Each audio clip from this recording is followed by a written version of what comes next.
को शॉक देने के लिए डिफिब का यूज किया जाता है। तो पहले दोस्तों हम कार्डियक अरेस्ट क्या है वो समझेंगे। जब किसी का हार्ट सही तरीके से काम करता है यानी हार्ट की एक्टिविटी नॉर्मल होती है, उस टाइम पूरी बॉडी में कंप्लीटली ब्लड सर्कुलेशन होता है और अचानक से हार्ट की एक्टिविटी एबनॉर्मल हो जाती है यानी कि हार्ट सही तरीके से काम करना बंद कर देता है। उस टाइम पूरी बॉडी में ब्लड सर्कुलेशन बंद हो जाता है और पेशेंट की जान भी जा सकती है। तो दोस्तों इसे कार्डियक अरेस्ट कहते हैं। मतलब जो हार्ट की एबनॉर्मल एक्टिविटी है यानी कि हार्ट सही तरीके से काम नहीं करता है उसे कार्डियक अरेस्ट कहते हैं। अब दोस्तों अगर हम कार्डियक अरेस्ट के टाइम पर तुरंत उसे शॉक देते हैं तो हो सकता है कि उसका हार्ट फिर से सही तरीके से काम करना चालू कर दे और हार्ट एबनॉर्मल एक्टिविटी में से नॉर्मल एक्टिविटी करना चालू कर दे। तो दोस्तों डिफिब्रिलेटर मशीन का यूज कार्डियक अरेस्ट के टाइम पर पेशेंट को शॉक देने के लिए किया जाता है। दोस्तों यहाँ पर मेरे पास डिफिब्रिलेटर मशीन है जो बीपीएल कंपनी का है। दोस्तों आपके पास कोई भी कंपनी का डिफिब्रिलेटर हो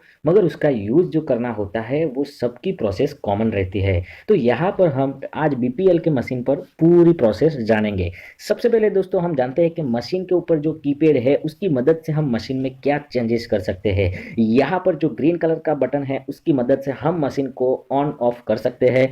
अब जो ईसीजी साइज वाला जो बटन है उसकी मदद से हम ईसीजी की साइज को कम ज़्यादा कर सकते हैं। दूसरा ये जो लीड सिलेक्शन वाला बटन है उसकी मदद से हम ईसीजी लीड चेंज कर सकते हैं यानी 1, 2 और 3 जो आपको रखना है वो लीड हम रख सकते हैं। इसके अंदर पैडल का भी ऑप्शन आता है। जब हम पैडल ऑप्शन सिलेक्ट करते हैं तो पेशेंट का ईसीजी दोनों पैडल में से मशीन डिस्प्ले करेगा। अगर पैडल ऑप्शन नहीं है और 1, 2, 3 में से कोई भी एक लीड सिलेक्ट करते हैं तो मशीन ईसीजी केबल की मदद से ईसीजी डिस्प्ले करता है।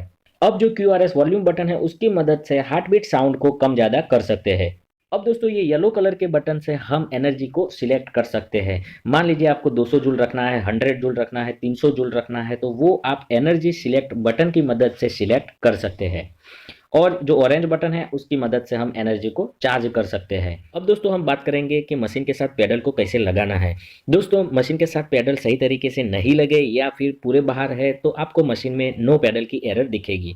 तो पैडल को आपको पहले सही तरीके से लगा देना है। जब पैडल सही तरीके से मशीन के साथ अटैच हो जाते हैं तो नो पैडल की एरर हमें नहीं दिखाई देती। तो इस तरह से आपको सबसे पहले पैडल को सही तरीके से मशीन के अंदर लगाना है। अब दोस्तों पैडल के अंदर स्टर्नम और एपेक्स लिखा है तो उसका मतलब ये है कि स्टर्नम वाला पैडल पेशेंट की चेस्ट पर स्टर्नम पर लगेगा और एपेक्स वाला पैडल पेशेंट की चेस्ट पर एपेक्स पर लगेगा। तो आप देख रहे हो कि इस तरह से आपको स्टर्नम और एपेक्स की पोजीशन पर दोनों पैडल को प्लेस कर देना है। जब डिफिब के अंदर हम एनर्जी को सिलेक्ट कर देते हैं तो एपेक्स पैडल के ऊपर जो ये येलो कलर का बटन है उसकी मदद से हम डिफिब को चार्ज कर सकते हैं और दोनों पैडल पर जो ये रेड बटन है उसको एक साथ दबाने से शॉक पेशेंट को डिलीवर हो जाता है।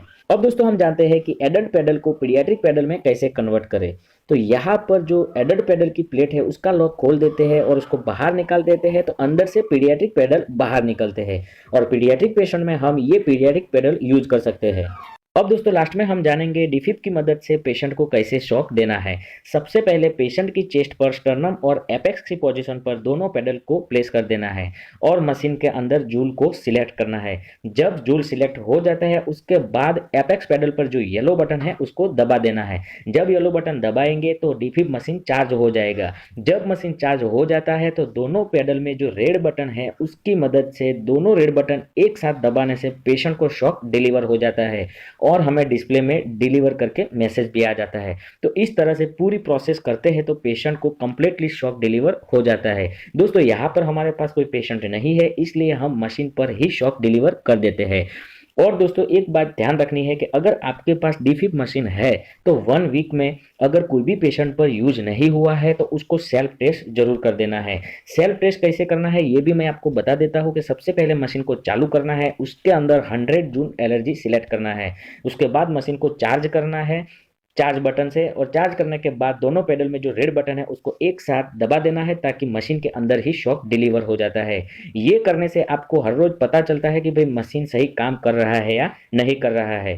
दोस्तों इस वीडियो में मैंने डिफिब का पूरा डिटेल से एक्सप्लेन किया है। मैं आशा रखता हूँ कि आपको ये वीडियो पसंद आया होगा। अगर पसंद आया है तो एक लाइक जरूर करें और शेयर करें अपने फ्रेंड्स